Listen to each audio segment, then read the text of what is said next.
Now, the Tennessee Valley's certified most accurate forecast from the Fox 54 Weather Impact Team. And a very good Tuesday evening to you. I'm Fox 54 Weather Impact Chief Meteorologist Dressman. Not a bad Tuesday evening across the Tennessee Valley. We are picking up on a little bit of rain. We'll get to that in just a second. Live look over into DeKalb County. Certainly not talking about any rain there. As a matter of fact, we're talking about plenty of sunshine. I also firmly believe, and maybe I just don't know what I'm talking about, but I firmly believe we're getting to the point in the year where when you look at the camera views, it just looks hot. And it simply looks hot over in DeKalb County. It doesn't look as hot if you look from the top of Montesano, and that's only because there's an increase in cloud cover. There's a little bit of rain hanging out right over the city of Huntsville. Literally just the city of Huntsville, I promise. We'll get to it in just a second. But because of the increase in cloud cover here from the top of Montesano, it doesn't look as hot, even though the numbers would seemingly say otherwise. 93 right now, dew point of 73. Not only is it hot, but it feels disgusting. Look at that. I moved. That's kind of cool. You can see the rain falling there from the top of Montesano. That's kind of fun. I feel like I could just stand here and stare at this for the next 10 minutes, mostly because at this point I'm curious just to see what it does. It would be exciting if maybe a little bit of lightning came down from that. Maybe I'll come back to the view if it was easy to come back to the view.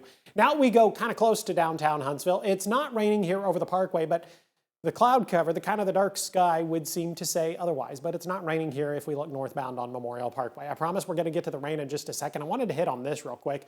The official high temperature this afternoon at the Huntsville International Airport was 97 degrees. It's been a while since we've been that warm in the city of Huntsville. As a matter of fact, you got to go all the way back to late August. August 31st of 2024. That was the last time we were that warm. The high temperature was exactly 97 degrees. Now, August 28th, 29th, and August 30th of 2034 were all triple-digit days. Each day saw a high temperature of at least 100. But then the warmest we got in September of 2024 was actually only 94 degrees. But at this point, we all know there is the potential for it to be hot. Clear up through Halloween. Kind of depends on the year we end up having. I also wanted to talk about this. The temperature outside, comparing that to the temperature inside your car based on the temperature outside your car. Everybody always gets in the car. They just got to make a quick little trip to Publix, Kroger, Walmart, wherever you're going. And you think, well, I'll just bring my dog. It's only going to be for a couple of minutes. They'll be in the car alone. I'll put the window down and my dog gets to go out. No, please don't do that. Literally, just please don't do that. If the outside temperature is 95 degrees, after 10 minutes, the inside temperature of your car is 114 degrees. And honestly, it really doesn't matter if the window's cracked a little bit. That number's not going to come down all that much. After 30 minutes, it is 129 degrees inside your car. After 60 minutes, it is 140 degrees inside your car. Leave your pet at home. They'll be just fine without you for a couple of minutes. I do the same. Don't worry. My dog is not allowed to come out this time of year, at least in the car, he's not. 93 feels like 102 in Huntsville. 94 feels like 100 in Decatur. 90 feels like 98 in Florence. 91 feels like 103 in Fayetteville, up in southern Middle Tennessee. Now, a little cooler over in northeast Alabama. 89 feels like 96 over in Fort Payne. Off to the radar we go. Finally getting to the radar. The vast majority of us are quiet this evening. As a matter of fact, 99% of us are quiet. Literally, the only place it is raining right now is the city of Huntsville. A little bit of rain beginning to develop across the city of Madison. 565, talking about a couple of isolated showers hanging out across Highway 72. A pocket of heavier rain there attempting to push its way into the city of Huntsville. A little bit of thunder, a little bit of lightning. The wind might gust just a little bit, no higher than 25 or 30 miles per hour. That rogue shower not going to stick around all that long.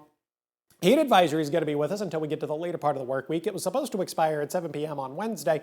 Now, it's going to expire at 7 p.m. on Thursday. Now, don't sit at home and think we're the only ones dealing with the heat, because we are totally not. As a matter of fact, much of the southeast talking about a heat advisory, almost the entire state of Mississippi, a good chunk of Arkansas, Louisiana, up into Tennessee, Kentucky, back into Georgia, the Carolinas, both North and South Carolina. As a matter of fact, if I were to zoom this map out, you would see that the heat advisory actually continues all the way up into Ohio, and then a good chunk of the Northeast is also under a heat advisory. So basically the entire eastern half of the continental United States is just simply hot. And it's going to stay hot as we head into your Wednesday. These are heat indices as we head into Wednesday afternoon, anywhere between 105 and 107 across North Alabama, southern and middle Tennessee. These numbers might be a little bit lower across northeast Alabama, but still anywhere between 97 and 104. These values are going to stick with us even as we head into your Thursday, hence the reason the heat advisory was continued as we head into your Thursday. Now these numbers might begin to come down just a couple of degrees, but I'm also increasing the opportunity for rain a little bit as we head into your Thursday. For the most part, still going to be within heat advisory criteria. These numbers might slide off a couple of more degrees as we head into your Friday, anywhere between 99 and 103. So the heat wave is really going to continue at least through the end of the week, but it should be hot. It shouldn't feel this hot, but it should be hot. We're getting ready to close out the month of June and head into the early days of July. Summer kind of began a little later this year, it would seem, kind of based on the temperatures that we had in May. So I understand where this comes as a bit of a shock, but this is also totally normal for this time of year as far as the heat is concerned. Heat indices, not so normal.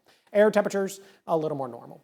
As we head into the lunch hour on Wednesday, Futurecast does a great job at picking up on a couple of isolated to widely scattered showers and thunderstorms that might develop across the Tennessee Valley.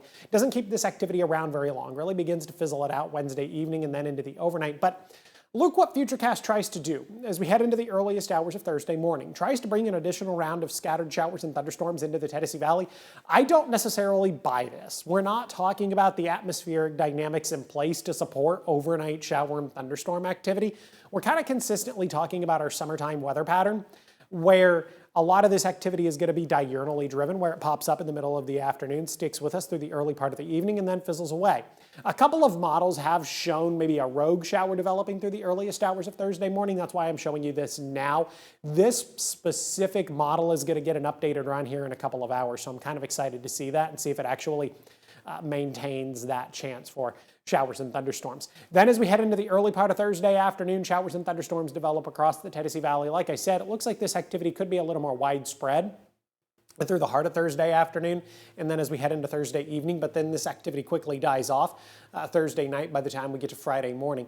Friday afternoon, though, will bring another opportunity for rain to the Tennessee Valley, and then we're also talking about scattered showers and thunderstorms as we head into the weekend. Now the weekend not going to be a complete wash.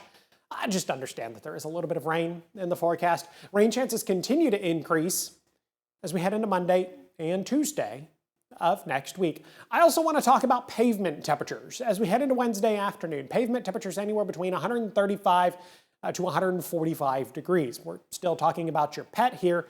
It is not smart to try and walk your pet in the middle of the afternoon. You're going to want to do that really early in the morning or really late in the evening after the sun goes down and that pavement has an opportunity to cool off. And this is going to continue even as we head into your Thursday. Pavement temperatures 135 to 145 degrees. This continues even as we head into your Friday. Honestly, this is going to be a really consistent theme through a good chunk of the summer, where it's just simply not a good idea to walk your pet in the middle of the evening. I believe my wife took Gator for a walk at like 9:30 or 10 o'clock last night. That's how late in the evening she took Gator because it is getting so hot in the middle of the afternoon. A warm night tonight, temperatures only drop into the mid-70s. I've got a low temperature right around 75 degrees. Maybe you golf. Maybe you'd like to go golfing tomorrow. It's going to be hot. Golf seems like an oddly physical activity to be doing in this type of heat. 97 through the heart of the afternoon, and then temperatures, of course, gradually going to begin to slide off. But it is going to be incredibly hot tomorrow, and it looks like the heat could stick with us in some capacity, about a 30 to 40% chance that we're talking about above average temperatures as we head into the July 4th holiday. Maybe you're traveling to the Pacific Northwest anticipating that it'd be a little bit cooler. Not there. As we head into the July 4th holiday, we're talking about an 80 to 90% chance that temperatures would be above average. Question of the day. This is a repeat of yesterday's, but I really like this question, and I thought it needed answered. What is the best time of day to water my lawn? My lawn is currently getting watered right now. That is when I water my lawn, at 6 o'clock in the evening. I water the back at 6, the front gets watered at 6:30. Why?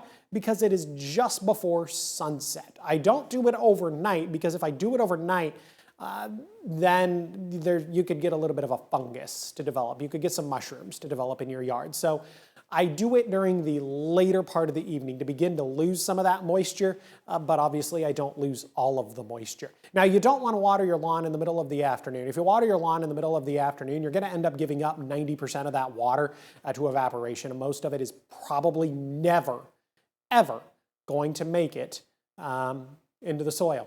Have a good look at the next 7 days. 97 on Wednesday, 93 on Thursday, 90 degrees on Friday, upper 80s both Saturday and Sunday, 90 on Monday, 88 degrees by the time we get to next Tuesday.